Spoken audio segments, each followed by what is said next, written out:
ஆதியாகமம் 4ஆம் அதிகாரம். ஆதாம் தன் மனைவியாகிய ஏவாளை அறிந்தான். அவள் கர்ப்பவதியாகி காயினை பெற்று கர்த்தரால் ஒரு மனுஷனை பெற்றேன் என்றாள். பின்பு அவனுடைய சகோதரனாகிய ஆபேலை பெற்றாள். ஆபேல் ஆடுகளை மேய்க்கிறவனானான். காயின் நிலத்தை பயிரிடுகிறவனானான். சில நாள் சென்ற பின்பு காயின் நிலத்தின் கனிகளை கர்த்தருக்கு காணிக்கையாக கொண்டு வந்தான். ஆபேலும் தன் மந்தையின் தலையீற்றுகளிலும் அவைகளில் கொழுமையானவைகளிலும் சிலவற்றை கொண்டு வந்தான். ஆபேலையும் அவன் காணிக்கையையும் கர்த்தர் அங்கீகரித்தார். காயினையும் அவன் காணிக்கையையும் அவர் அங்கீகரிக்கவில்லை. அப்பொழுது காயினுக்கு மிகவும் எரிச்சல் உண்டாகி அவன் முகநாடி வேறுபட்டது. அப்பொழுது கர்த்தர் காயினை நோக்கி, உனக்கு ஏன் எரிச்சல் உண்டாயிற்று? உன் முகநாடி ஏன் வேறுபட்டது? நீ நன்மை செய்தால் மேன்மை இல்லையோ? நீ நன்மை செய்யாதிருந்தால் பாவம் வாசற்படியில் படுத்திருக்கும். அவன் ஆசை உன்னை பற்றி இருக்கும். நீ அவனை ஆண்டு கொள்ளுவாய் என்றார். காயின் தன் சகோதரனாகிய ஆபேலோடே பேசினான். அவர்கள் வயல்வெளியில் இருக்கும் சமயத்தில் காயின் தன் சகோதரனாகிய ஆபேலுக்கு விரோதமாய் எழும்பி அவனை கொலை செய்தான்.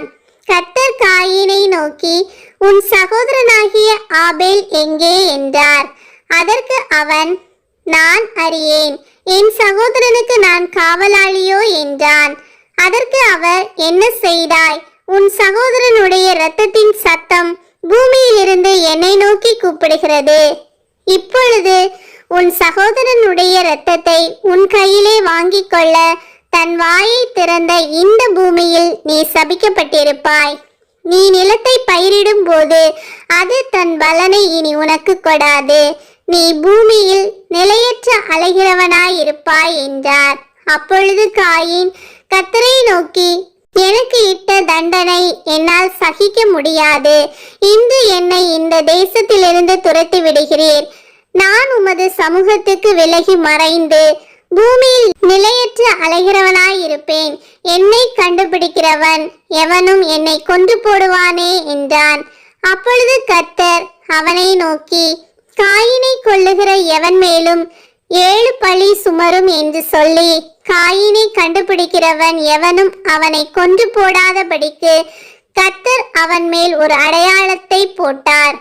அப்படியே காயின் கர்த்தருடைய சந்நிதியை விட்டு புறப்பட்டு ஏதேனுக்கு கிழக்கான நோத் என்னும் தேசத்தில் குடியிருந்தான். காயின் தன் மனைவியை அறிந்தான். அவள் கர்ப்பவதியாகி ஏனோக்கை பெற்றாள். அப்பொழுது அவன் ஒரு பட்டணத்தை கட்டி அந்த பட்டணத்துக்கு தன் குமாரனாகிய ஏனோக்குடைய பெயரை இட்டான். ஏனோக்குக்கு ஈராத் பிறந்தான். ஈராத் மெகுயவேலை பெற்றான். மெகுயவேல் மெத்துசவேலை பெற்றான். மெத்துசவேல் லாமேக்கை பெற்றான். லாமேக்கு 2 ஸ்திரீகளை விவாகம் பண்ணினான். ஒருத்திக்கு ஆதாள் என்று பேர், மற்றொருத்திக்கு சில்லாள் என்று பேர். ஆதாள் யாபாலை பெற்றாள். அவன் கூடாரங்களில் வாசம் பண்ணுகிறவர்களுக்கும் மந்தை மேய்க்கிறவர்களுக்கும் தகப்பனானான். அவன் சகோதரனுடைய பேர் யூபால். அவன் கிண்ணறக்காரர் நாகசுரக்காரர் யாவருக்கும் தகப்பனானான். சில்லாளும் தூபால் காயினை பெற்றாள். அவன் பித்தளை இரும்பு முதலியவற்றின் தொழிலாளர் யாவருக்கும் ஆசாரியனானான். தூபால் காயினுடைய சகோதரி நாமாள். லாமேக்கு தன் மனைவிகளை பார்த்து, ஆதாளே சில்லாளே, நான் சொல்வதை கேளுங்கள். லாமேக்கின் மனைவிகளே, என் சத்தத்துக்கு செவி கொடுங்கள். எனக்கு காயம் உண்டாக ஒரு மனுஷனை கொன்றேன். எனக்கு தழும்புண்டாக ஒரு வாலிபனை கொலை செய்தேன். காயினுக்காக 7 பழி சுமருமானால் லாமேக்குக்காக 77 பழி சுமரும் என்றான். பின்னும் ஆதாம் தன் மனைவியை அறிந்தான்.